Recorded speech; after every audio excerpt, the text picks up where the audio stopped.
Commençons l'épisode par cette citation. L'écriture ne peut rien, tout au plus permet-elle de poser les questions et d'interroger la mémoire. Cette citation est issue du texte Rien ne s'oppose à la nuit de Delphine de Vigan. C'est l'un des livres qui m'est le plus cher dans ma bibliothèque. Le sujet est difficile, effrayant et pourtant tellement humain. L'autrice y évoque la maladie mentale de sa mère, Lucille, et son suicide. C'est un thème qui émeut profondément, d'autant plus lorsqu'on a été soi-même percuté par un deuil si particulier qui laisse sans mots pendant longtemps. Trigger warning, le sujet évoqué est profondément difficile. Aussi, je vous invite à ne pas écouter ce podcast si vous êtes concerné de près ou de loin ou que le sujet est trop difficile pour vous. Sachez qu'il existe des ressources, le 3114, et que vous n'êtes pas seul. Bonjour, je suis Marion Marten et un jour, j'ai réalisé que je n'avais lu presque que des hommes. Alors j'ai décidé de changer ça. Bienvenue dans la bibliothèque de Marion, où l'on célèbre l'écriture des autrices du monde entier. Dans chaque épisode, je vous raconte une lecture qui m'a marquée. Je crois que je vis actuellement sur une autre planète. I had never intended to be a writer. Ma première expérience d'écriture m'a révélé que l'écriture était totalement dangereuse. Un effort de ma part, pas un effort, mais un courage de ma part d'où je viens de faire des livres. Très émue, très heureuse, je me rends pas encore vraiment compte, voilà, j'ai pas encore tout à fait atterri. Je passe ma vie à tomber enceinte de livres, ma vie est une longue grossesse de livres.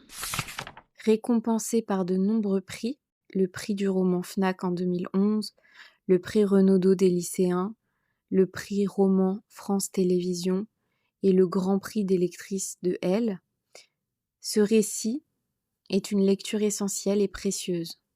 Delphine de Vigan y décrit une famille à la fois, je cite, joyeuse et dévastée, et décrypte son rapport à l'écriture sur sa mère comme un véritable, je cite, état d'occupation. L'autrice était occupée par la mémoire de sa mère et par le besoin vital de la raconter. Ce texte est le récit d'un drame familial. Et tout commence par une chanson, celle de Bachung, Osez Joséphine. Avec cette phrase qui donne son titre au livre, Rien ne s'oppose à la nuit, une mélodie rythmée par une guitare qui vous électrise, des paroles entraînantes qui dénotent étrangement avec le contenu d'un livre si dur. Rien ne s'oppose à la nuit, rien ne justifie, et que ne durent que les moments doux. Ces mots nous en disent long sur la volonté de l'autrice, qui est de faire durer les moments doux, comme une dernière caresse à sa mère, et tenter de la raconter avant que l'oubli ne s'installe. Pourtant, ce livre est pétri de douleur et de chagrin. Il explore la bipolarité d'une mère et son suicide final. Delphine de Vigan n'enjolive rien, même si elle nous rappelle que la fiction déforme toujours un peu la réalité, qu'on ne peut jamais démêler avec certitude le vrai du fictif. Ce qu'elle a d'ailleurs démontré avec force dans un autre texte de ma bibliothèque, d'après une histoire vraie, qui sème le doute au lecteur sur ce qui relève de la fiction et de la réalité. Un roman dans lequel elle revient d'ailleurs sur l'impact sur elle et sur son écriture de la publication de Rien ne s'oppose à la nuit, qui est un récit très intime.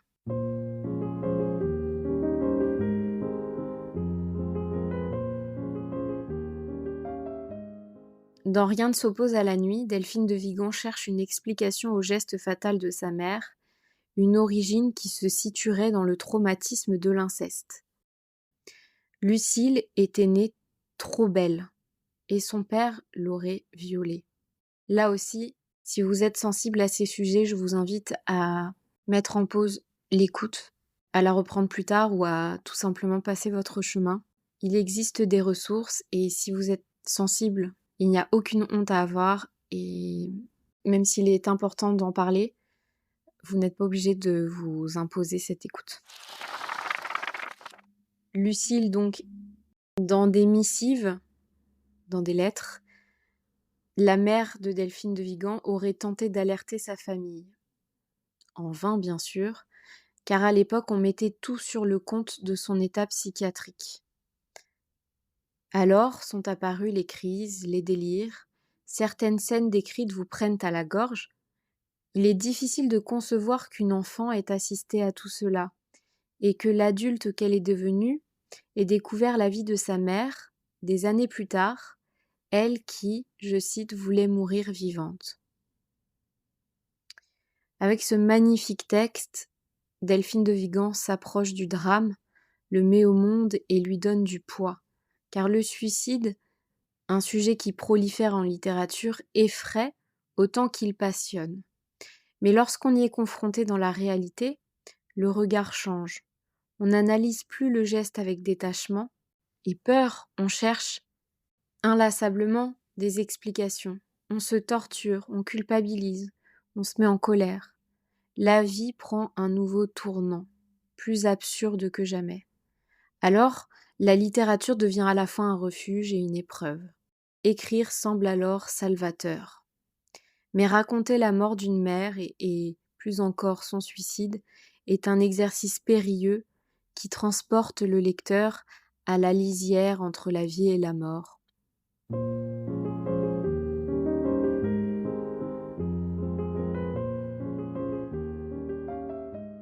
Ce qui est intéressant, c'est de raconter également l'impact sur les survivants. Car les personnes qui sont endeuillées par un suicide rongent les questions comme des os. Elles sont dans l'incompréhension la plus totale face à ce geste. Puis ensuite, parfois, une explication naît. Et on s'y accroche. On réalise l'étendue de notre impuissance à saisir l'insaisissable. On retourne tout. On s'épuise et finalement, on veut rendre le défunt immortel, lui redonner la parole, le retrouver le temps de quelques pages, le comprendre, le pardonner, et se pardonner aussi à soi de ne pas avoir été là au bon moment, au bon endroit. Si je devais retenir quelques citations, ce serait celle-ci, je les partage avec vous. Début de citation. J'écris Lucille avec mes yeux d'enfant grandis trop vite.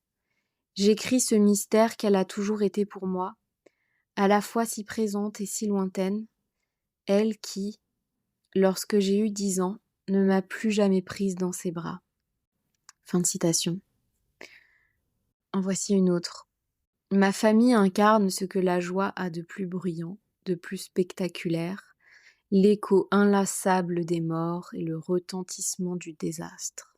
Fin de citation.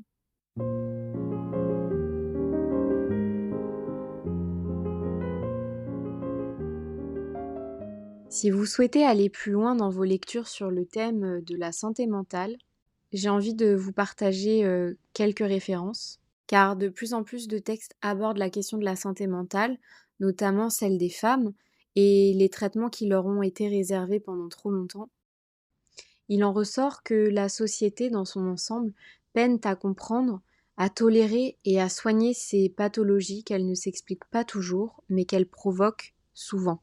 De là à écrire que le patriarcat porte une responsabilité dans l'émergence des maladies mentales, il n'y a qu'un pas que je suis prête à faire, car ce qui transparaît ici, c'est l'impact des abus et de la difficulté pour les victimes de mener une vie normale après de tels sévices.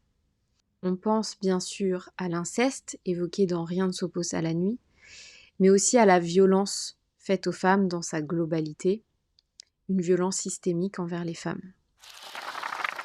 Alors je pense à un texte qui a fait grand bruit lors de sa parution.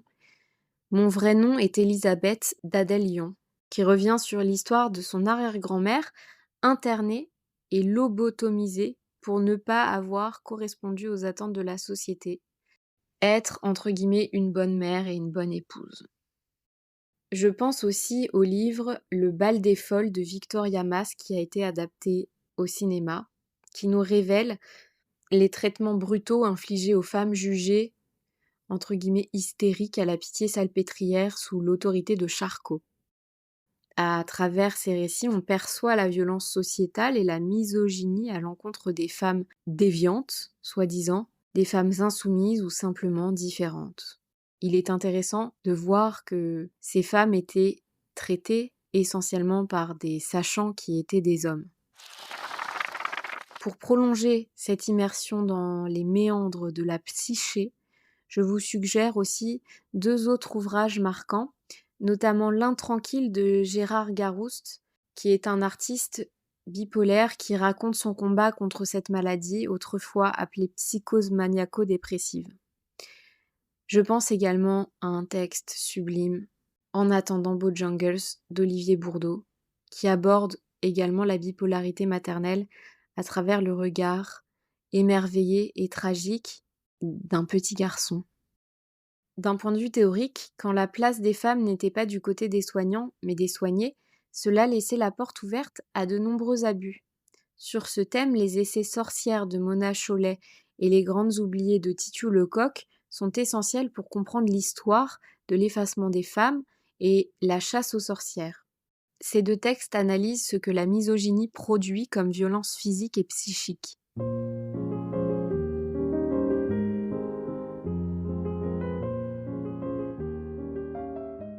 Pour conclure, Rien ne s'oppose à la nuit de Delphine de Vigan est l'un de ces textes qui vous bouleversent pour toujours. Dans cette lignée des récits qui explorent les conséquences des traumatismes sur l'adulte, je pense à Triste Tigre de Neige Sino sur l'inceste ou à La petite fille sur la banquise d'Adélaïde Bon sur les suites d'un viol d'enfants. Ce que l'on comprend avec ces récits, ces témoignages, c'est que la reconstruction est un chemin coûteux, que la parole est souvent déniée et que l'expérience des victimes est trop souvent balayée. En somme, que notre société ne protège pas encore suffisamment les enfants et les femmes, et encore moins les malades mentaux. Puissent ces quelques exemples vous alerter sur la réalité des violences systémiques faites aux femmes et vous sensibiliser à l'importance de la santé mentale, car il existe de trop nombreuses tragédies qui endeuillent des familles entières et les laissent sans réponse.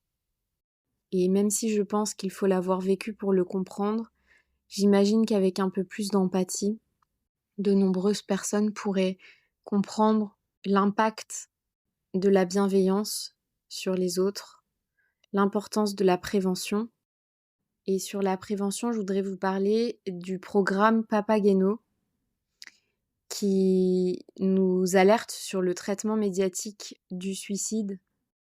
C'est un programme qui est devenu une référence nationale autour de l'information et de la prévention du suicide, qui propose une approche systémique et intégrative de la prévention du suicide, notamment à travers la presse, car la manière dont les médias le relatent, mais aussi les livres, a un impact sur le passage à l'acte parfois, et sur nos représentations collectives et notre héritage sur le sujet.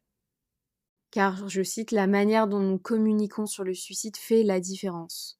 Ce que nous dit le programme Papageno, c'est qu'il faut être précautionneux lorsqu'on parle de troubles psychiques et qu'il faut suivre autant que possible les recommandations de ce programme afin de respecter les personnes endeuillées, afin de mettre en place toutes les mesures prophylactiques pour ne pas avoir d'impact négatif sur elles.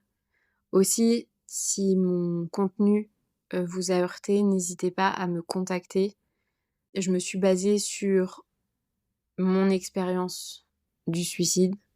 Je me suis basée sur ce qu'a écrit l'autrice, sur ma sensibilité et mon histoire familiale.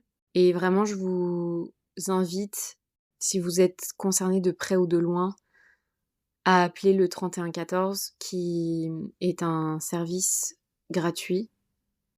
Je vous invite à prendre soin de vous et de vos proches et à trouver des ressources si vous êtes dans une situation difficile.